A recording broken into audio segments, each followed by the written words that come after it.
سیدنا ابراہیم علیہ السلام کے دور میں بت گری، بت فروشی اور بت پرستی یہ عروج پر تھی۔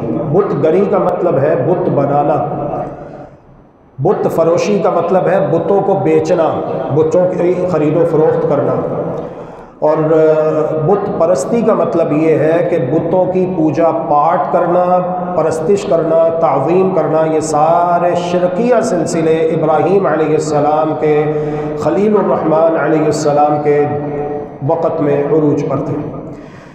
آپ کو یہ بات تو معلوم ہونی چاہیے کہ جو اللہ کے نبی ہیں، اللہ کے رسول ہیں، ان کی دنیا میں تشریف آوری، آمد اور بعثت کا مقصد یہ ہوتا ہے کہ وہ اللہ کے بندوں کو بندوں کی بندگی سے نکال کر بندوں کے پروردگار اللہ سبحانہ و تعالیٰ کی بندگی میں داخل کر دیں۔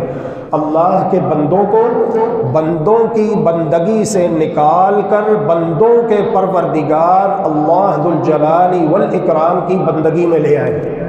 یہ مقصد ہوتا ہے حضرات انبیاء کرام علیہم الصلاۃ والتسلیم کی تشریف آوری کا اور ان کی بعثت کا۔